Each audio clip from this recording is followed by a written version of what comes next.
गिरिडीह जिले के बेंगाबाद अंचल क्षेत्र अंतर्गत बेंगाबाद मौजा में लगभग 64 एकड़ जमीन पर भूमाफियाओं द्वारा फर्जीवाड़ा कर कब्जा करने का मामला सामने आया है।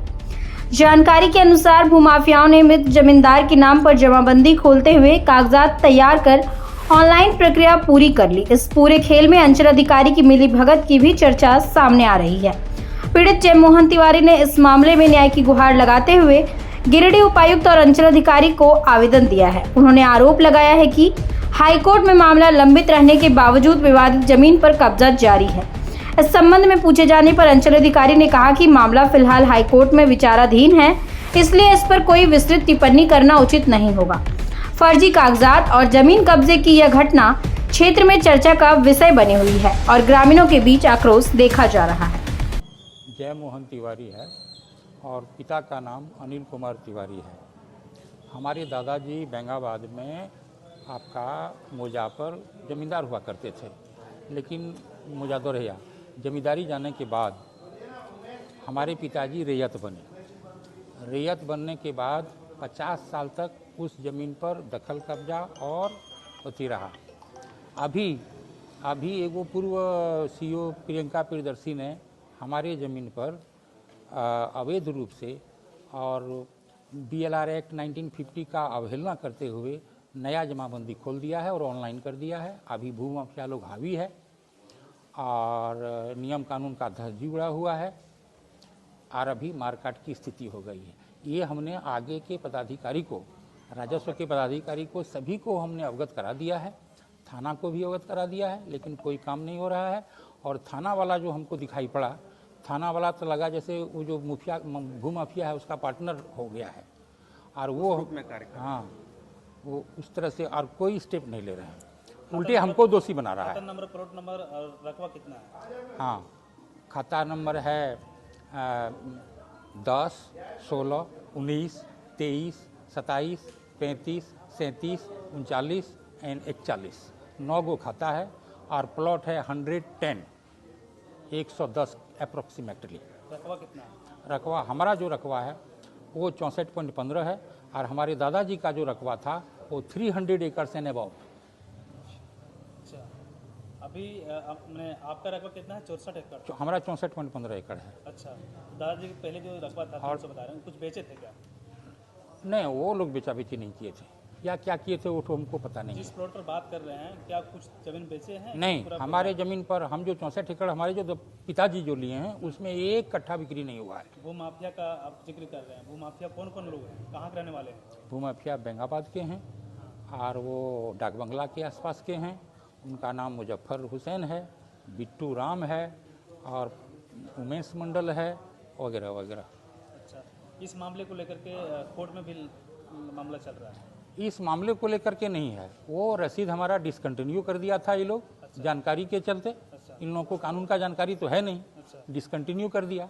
उसके चलते हमने हाईकोर्ट गया कंटिन्यूस करने के लिए कि मेरा रुका क्यों है, और रुकने का कारण ये लोग यही किया था कि एक ही प्लॉट, एक ही खाता पर 2 आदमी का नाम कैसे ये लोग कर दिया। एक ही खाता और एक ही प्लॉट पर 2 आदमी का नाम कैसे होगा। इस मामले को लेकर के अभी कहाँ तक आप लोग आवेदन दे चुके हैं?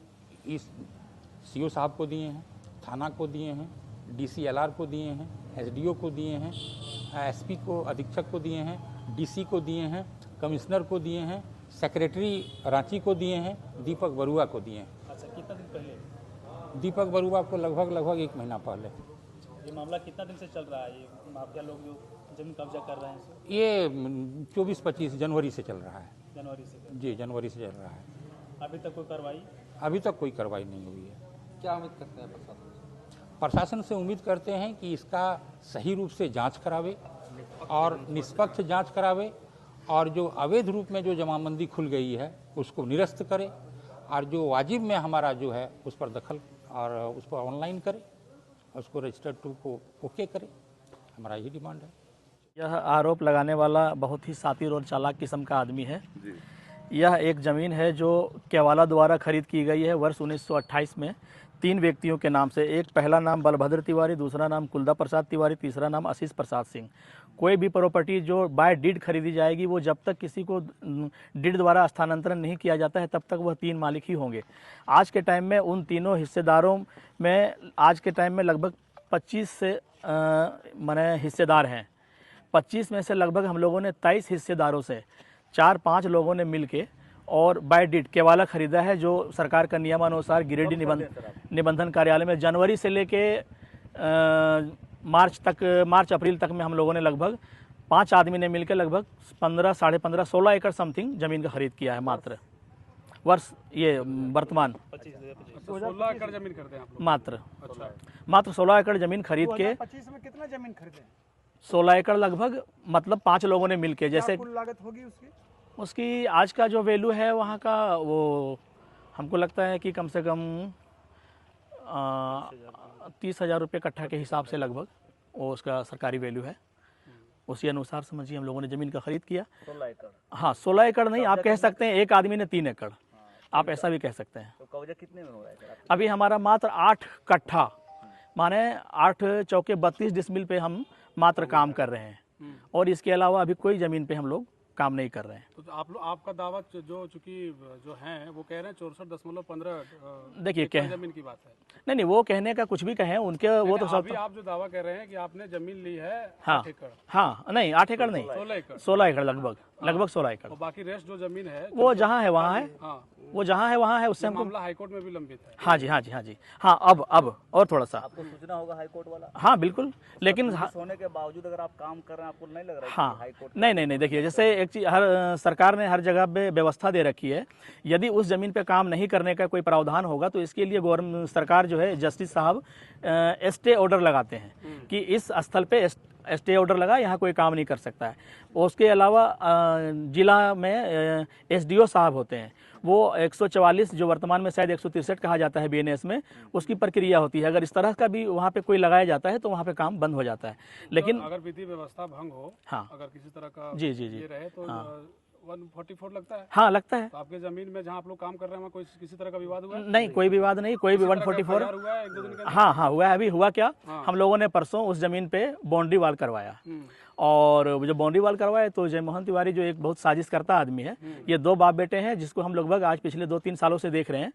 ये बहुत ही तरह के तेज तर्रार आदमी है और मनगढ़ंत कहानी कहते हैं ये, जो कि उन्होंने ये हमारा नहीं, अनुमंडल कार्यालय गिरिडीह का ये वर्ष 2018 का भी रिपोर्ट है, और पिछले महीने तक का भी मेरे पास सारा रिपोर्ट है। इसमें साफ स्पष्ट है, यह आदमी कहता है कि कुलदा प्रसाद तिवारी, बलभद्र तिवारी से प्रसाद सिंह, वजीर नारायण सिंह से महाराजा से हजारीबाग से खरीदा था। जमींदारी प्रथा में 1948 तक जमींदारी रहे, और 11 मई 1948 के बाद एकमात्र रैयत अनिल कुमार तिवारी बने, ऐसा उनका कहना है।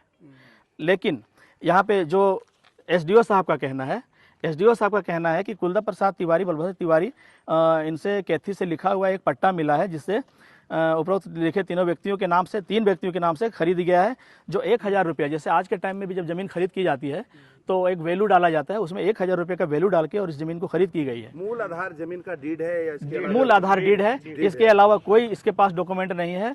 और वर्तमान में पिछले महीना भी यहाँ से अंचल कार्यालय से एक कागज जांच पड़ताल करके गई है। इनके बावजूद ये जो मामला आया है इसमें ये मामला माननीय हाईकोर्ट में भी चल रही है जी। हम लोग उसमें नजर बनाए रखे हुए हैं जी। जब अदालत में मामला चला गया है, हाईकोर्ट सर्वोपरि है, हालांकि उससे भी आगे सुप्रीम कोर्ट है, लेकिन जब माननीय उच्च न्यायालय में मामला चला गया है तो उसके आदेश का अक्षरशः पालन किया जाएगा। और इसमें हम जो मामला कोर्ट में चला जाता है तो हम लोग उसमें कोई टिप्पणी नहीं कर सकते। Thank you.